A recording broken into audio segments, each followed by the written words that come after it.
Ele construiu uma das poucas montadoras de capital genuinamente brasileiro que sobreviveu à abertura comercial, às crises econômicas e à hegemonia das multinacionais. Um homem vindo do interior da Serra Gaúcha diversificou do trator às motocicletas e blindou um legado familiar contra a falência. Neste documentário, revelamos a trajetória de ousadia, os bastidores do poder e a estratégia de sobrevivência que transformou a Agrale em um símbolo de resistência da engenharia nacional. Essa é a história de Francisco Stedley.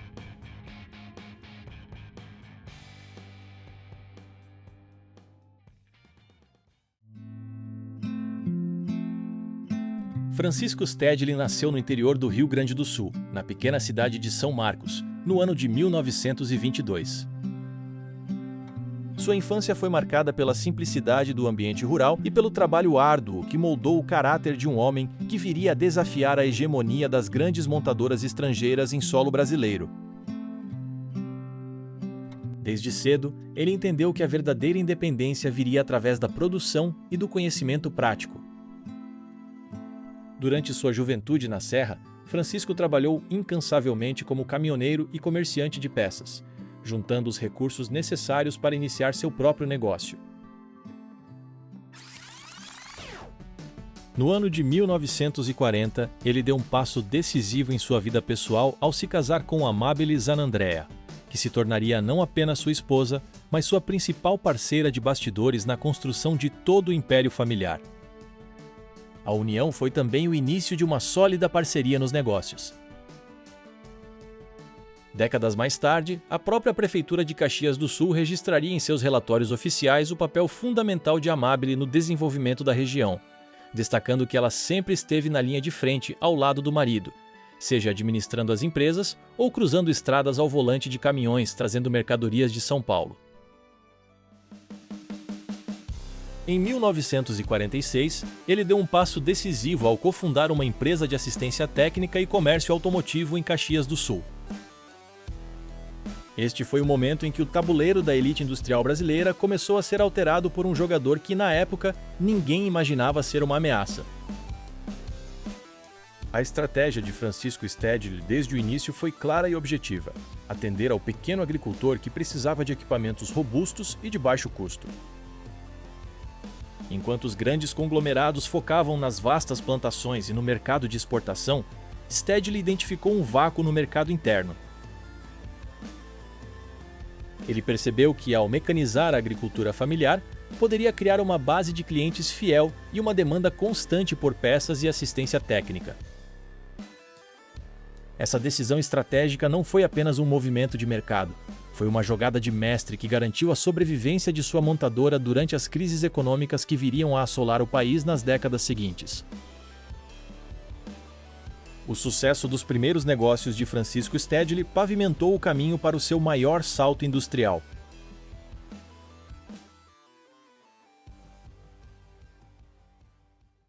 Em 1965, Francisco Stedley expandiu seus domínios ao adquirir o controle da Agrisa, uma empresa de Sapucaia do Sul que fabricava motores e microtratores, e que na época enfrentava uma crise severa, estando à beira da falência. Stedley transferiu as operações para Caxias do Sul e rebatizou a empresa como Agrale. A reestruturação ocorreu em um cenário econômico brasileiro marcado por profundas transformações, impulsionadas pelo início do regime militar e por um forte plano de desenvolvimento industrial que buscava substituir importações por produtos fabricados internamente. A decisão de produzir tratores nacionais utilizando tecnologia adaptada de licenças alemãs da Bongartz provou que Stedley não estava interessado em ser apenas um montador de peças importadas. Ele queria o controle total sobre a cadeia produtiva, garantindo que o motor, o coração da máquina, fosse desenvolvido internamente. Essa verticalização da produção foi o diferencial competitivo que distanciou a Agrale de centenas de pequenas indústrias que sucumbiram diante da concorrência internacional. A visão estratégica de Stedley envolvia um profundo conhecimento das necessidades do homem do campo brasileiro. Ele sabia que o terreno era irregular, que a manutenção precisava ser simples e que o custo operacional deveria caber no orçamento de uma família de agricultores. Ao oferecer máquinas que eram, acima de tudo, ferramentas de trabalho confiáveis, ele consolidou o nome da marca.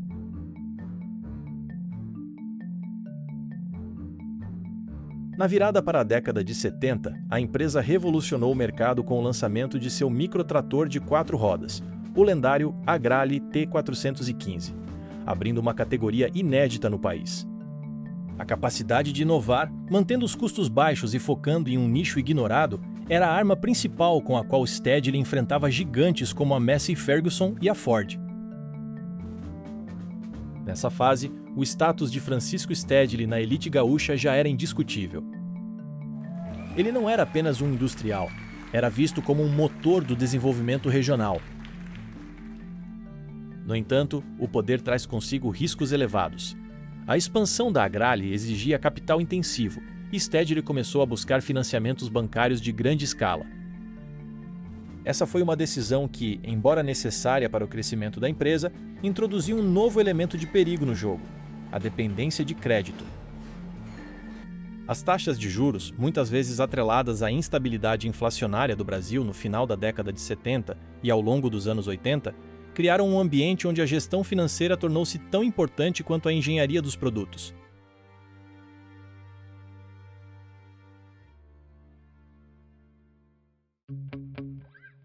A consolidação da Agrale no setor agrícola, contudo, não bastou para saciar a visão expansionista de Francisco Stedley. O empresário buscava uma forma de aproximar a imagem da marca do dia a dia dos consumidores e de alcançar novos nichos que demandassem maior apelo tecnológico. Foi com esse objetivo estratégico de diversificação que, em 1983, a empresa ingressou no mercado de motocicletas através de uma parceria tecnológica com a italiana Cagiva. Essa decisão representou um movimento arrojado para capturar um público jovem e urbano, levando a empresa a expandir suas fronteiras industriais com operações estratégicas na Zona Franca de Manaus. O sucesso das motos Agrale no Brasil, especialmente com modelos aclamados como a SXT e a Elefante, demonstrou que a companhia possuía capacidade para competir em segmentos de alta complexidade técnica e design refinado.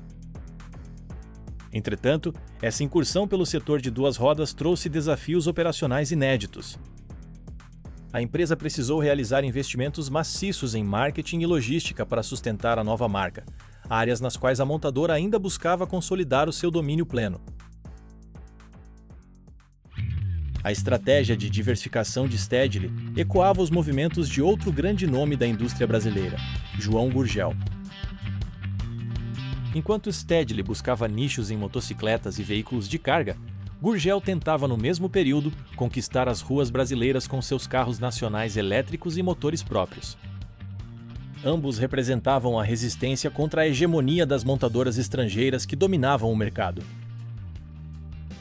Inclusive, para quem deseja entender como o sonho de Gurgel se chocou com a realidade impiedosa do mercado, temos um documentário exclusivo. Deixarei o link na descrição desse vídeo e no comentário fixado. Francisco Stedley sempre foi um homem reservado, preferindo a discrição do trabalho fabril à ostentação pública dos eventos sociais da alta elite. Seu escritório era, na verdade, o chão de fábrica. Ele circulava entre as máquinas, conversava com os operários e pessoalmente inspecionava as falhas nos projetos. Essa postura de liderança prática, embora admirada por seus funcionários, começou a gerar um dilema de governança à medida que a empresa crescia.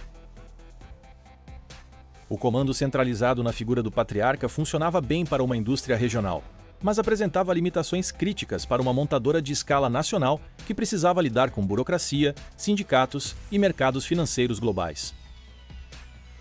A grande virada de Stedley, contudo, foi compreender esse limite a tempo. Ao contrário de outros fundadores de sua geração, ele deu início a um sólido processo de profissionalização da gestão, descentralizando o poder e preparando a empresa para sobreviver muito além de sua própria presença física.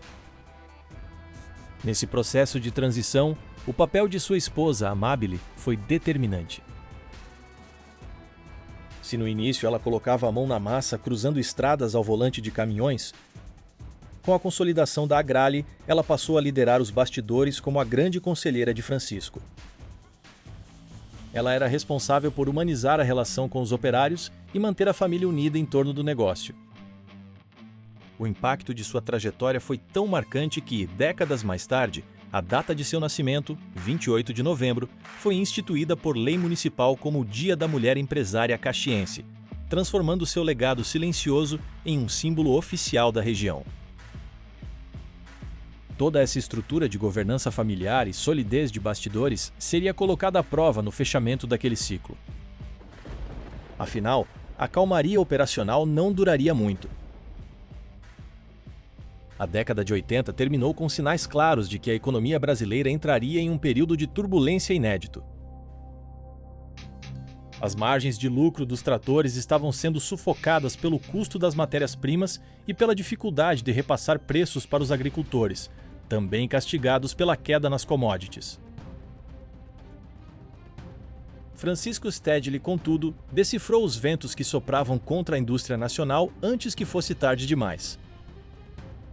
Compreendendo que o tabuleiro de poder agora era controlado por forças macroeconômicas devastadoras, o empresário gaúcho antecipou-se à crise, acelerou a produção de caminhões leves e consolidou parcerias estratégicas no setor de chassis de ônibus. Essa capacidade de ler o mercado e diversificar na hora exata foi o escudo que garantiu a sobrevivência da Agrale, enquanto outras gigantes nacionais sucumbiam.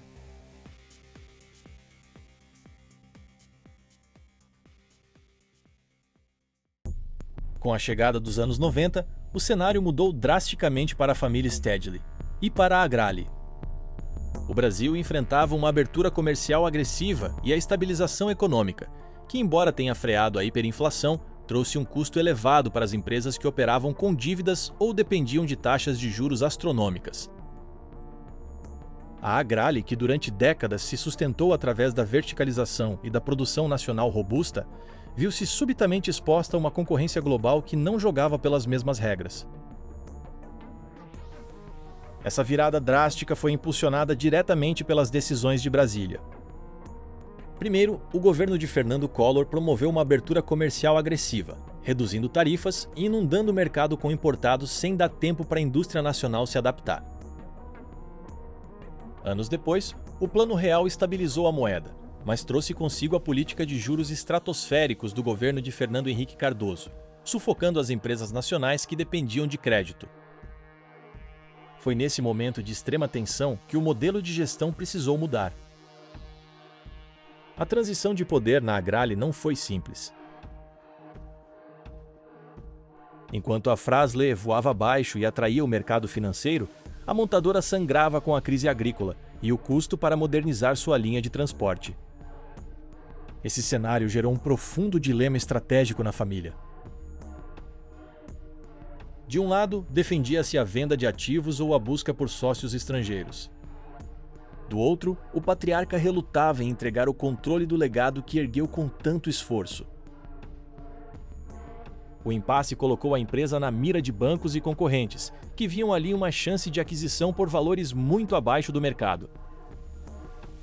Para conter a sangria, a família injetou mais de 24 milhões de dólares do próprio bolso. Um valor colossal para a época. Mesmo assim, o esforço foi insuficiente. Diante do colapso iminente, Francisco Stedley acelerou a sucessão para os seus filhos, profissionalizando a gestão para encarar os credores. Foi aí que tomaram a decisão mais difícil de sua história. Em 1996, venderam o controle da Fras-le, a joia da coroa do grupo, para liquidar as dívidas e garantir a sobrevivência da Agrale. O sacrifício funcionou. Ao contrário de tantas indústrias nacionais que desapareceram nos anos 90, a Agrale tornou-se um exemplo raro de gestão familiar que soube cortar a própria carne para sobreviver. A transição de poder provou que a segunda geração estava pronta. Francisco Stedley viu seu sonho automotivo ser salvo pela coragem dos filhos, superando o gargalo da abertura comercial para continuar escrevendo sua história no asfalto e no campo. Mesmo sob risco de insolvência, a Agrale sobreviveu ao focar em nichos ignorados pelas multinacionais. o segmento de veículos leves de carga e o setor militar, onde o Jeep Marruá virou referência técnica. Francisco Stedley, no fim da vida, acompanhou essa reinvenção. Ele compreendeu que a sobrevivência do seu império dependia de uma governança corporativa moderna, permitindo que seus filhos liderassem a operação profissional com os olhos no futuro. Seu legado estava blindado.